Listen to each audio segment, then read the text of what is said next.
Texas likes to brag about being the biggest and the best at almost everything. But there are 10 towns across this state that longtime residents describe as some of the hardest places they have ever lived. And once you hear the full story, you will understand why.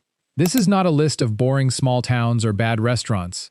These are towns dealing with deadly industrial disasters, poisoned drinking water, hidden graves, and a border community that made national headlines for reasons nobody expected. Number 2 on this list looks like one of the most polished, successful suburbs in the entire state. And what sits underneath it will genuinely shock you. Every fact in this video comes from documented history, state records, and news reporting, not rumors or exaggeration. Before we start, if you appreciate this kind of research, take a moment to like this video and subscribe, since it really does help this channel keep making more of them. Now let's start counting down, beginning at number 10. Number 10, Borger. Number 10 is Borger, a Texas panhandle town that grew almost overnight in the late 1920s, after oil was discovered nearby. And it grew so fast and so lawlessly that newspapers at the time nicknamed it Booger Town, a place known for gambling, bootlegging, and violence during its earliest boomtown years. The oil wealth that built Borger also built one of the larger petrochemical processing complexes in the region, and that industrial base has brought its own long list of problems in the decades since. The refinery complex near Borger has experienced multiple serious fires and chemical releases over the years, including incidents that forced evacuations and drew scrutiny from federal safety regulators. Residents living near the plant have raised ongoing concerns about air quality and the long-term health effects of living next to heavy industrial operations. The population of Borger has steadily declined from its boomtown peak, and much of the local economy still depends almost entirely on the health of a single industry. Local officials have pointed to newer safety inspections and equipment upgrades as evidence that conditions have improved in recent years, though residents near the plant say they still notice odors and occasional flaring on a regular basis. What started as a lawless oil boomtown became a company town shaped almost entirely around the risks and benefits of the plant at its center. For a town that once had a reputation for gunfights in the street, the modern danger in Borger comes less from outlaws and more from what happens when something goes wrong at the refinery next door. If towns like this surprise you, go ahead and subscribe now, because the rest of this list only gets more unbelievable. Number 9. Presidio. Number 9 is Presidio, a small border town sitting along the Rio Grande in far west Texas that regularly records some of the highest temperatures ever measured in the entire state. Summer highs here routinely climb well past 100 degrees for weeks at a time, and Presidio has held the record for the hottest official temperature ever recorded in Texas. The isolation is extreme, with the nearest major city hours away, and the poverty rate in Presidio County has remained far above the state average for years. Across the river sits the Mexican town of Ojinaga, and the border crossing between the two communities has historically been used as a route for smuggling operations, which has brought periodic waves of law enforcement activity and cartel-related violence to the region. Basic services in Presidio are limited, and residents often have to drive long distances just to reach a hospital or a full-sized grocery store. Local school enrollment has also declined over the years as families move closer to larger cities in search of steadier work. Despite the harsh conditions, a small population continues to live here, largely tied to agriculture and cross-border trade that has existed for generations. Presidio is a town defined by extremes: blistering heat, deep isolation, and a border location that has made it both economically important and occasionally dangerous. Number 8. Port Arthur. Number 8 is Port Arthur, a Gulf Coast town surrounded by some of the largest oil refineries and petrochemical plants in the entire country. The concentration of heavy industry here has made Port Arthur one of the most studied environmental health cases in Texas, with residents reporting elevated rates of asthma, respiratory illness, and certain cancers that public health researchers have linked to decades of industrial emissions. In August 2017, Hurricane Harvey dropped record-breaking rainfall on the region, and Port Arthur was one of the hardest-hit cities in the entire storm, with floodwaters submerging entire neighborhoods and forcing widespread water rescues across the city. Thousands of homes were damaged or destroyed, and many families are still dealing with the financial aftermath years later. The poverty rate in Port Arthur has remained significantly above the national average, and the population has declined steadily as residents who can afford to leave have moved elsewhere. Crime rates in the city have also ranked among the highest in Texas relative to its population. Local advocates have spent years pushing for stricter environmental oversight of the refineries that sit directly next to residential neighborhoods, arguing that the health costs to residents have never been fully addressed. City leaders have highlighted new flood control projects approved after Harvey as a sign of progress, but many longtime residents say the improvements have been slow to arrive. Port Arthur remains a working-class city built almost entirely around an industry that has never fully accounted for what it costs the people living closest to it. Number 7. Beaumont. Number 7 is Beaumont, a city about 20 miles from Port Arthur that shares much of the same refinery corridor and many of the same challenges. When Hurricane Harvey hit in 2017, the flooding was so severe that it knocked out Beaumont's entire municipal water system, leaving roughly 118,000 residents without any running water for several days, an almost unheard-of failure for a city of that size in the United States.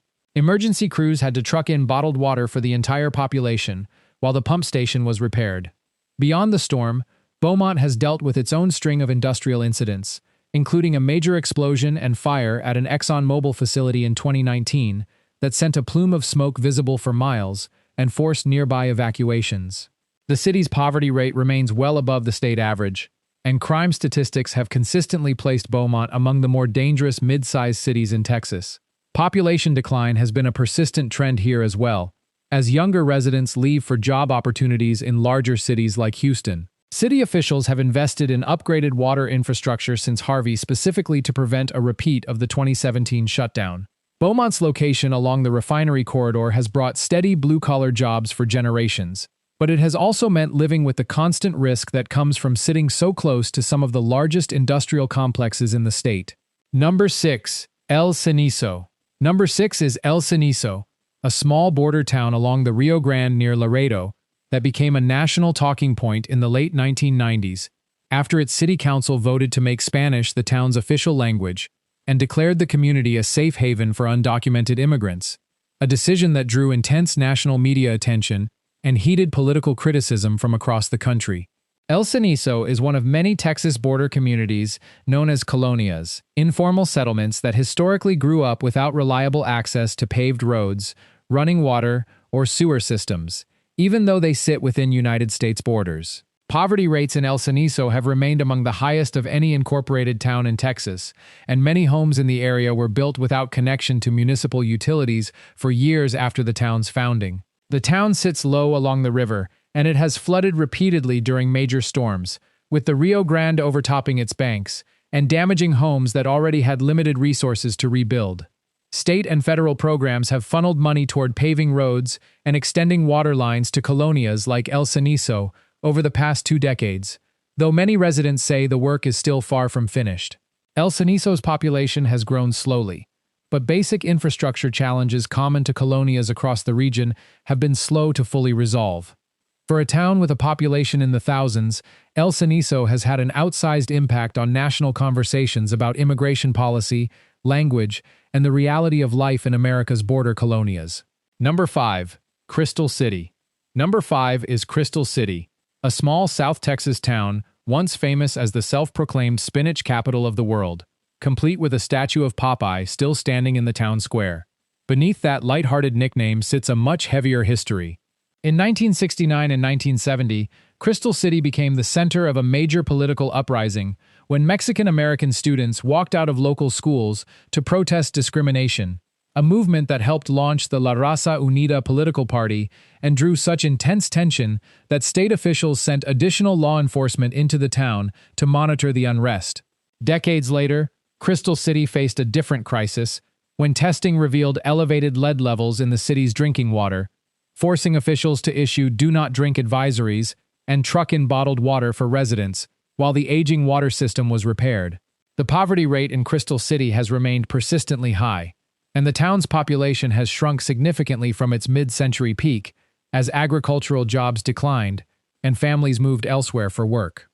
City leaders have since replaced sections of the old water infrastructure, and state agencies continue to monitor water quality closely following the earlier contamination findings. Crystal City's history captures a pattern seen in a lot of small Texas towns, a proud identity built around agriculture, a serious civil rights struggle that shaped state politics, and infrastructure problems that have left residents fighting for basic services like clean water well into the 21st century. Number 4. Marlin. Number 4 is Marlin, a small town in Falls County that spent the early 20th century as a genuine tourist destination, built around natural hot mineral springs that visitors believed had healing properties, complete with a grand bathhouse hotel that once drew thousands of guests a year, including professional baseball teams who came to train in the warm mineral water.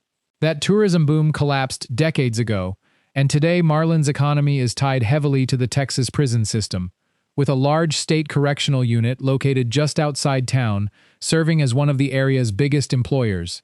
The poverty rate in Marlin has remained far above the state average for years, and the population has fallen sharply from its early 20th century peak. The old bathhouse hotel that once symbolized the town's prosperity has sat closed and deteriorating for years, a physical reminder of how completely the local economy shifted. Preservation groups have periodically pushed for the historic hotel to be restored, but funding for a full renovation has never fully come together. Marlin's story is less about crime or disaster and more about a slow, decades-long economic decline, a town that went from a nationally known health resort to a place now defined largely by its relationship to the prison system next door. Number 3. Study Butte-Terlingua. Number 3 is Study Butte-Terlingua, a remote former mining district in far west Texas near Big Bend National Park that was once one of the largest producers of mercury, also known as quicksilver, in the entire United States during the early 20th century. When the mercury mines shut down decades ago, most of the workers left, and Terlingua became a genuine ghost town, with abandoned buildings, an old cemetery, and mining scars still visible across the landscape today.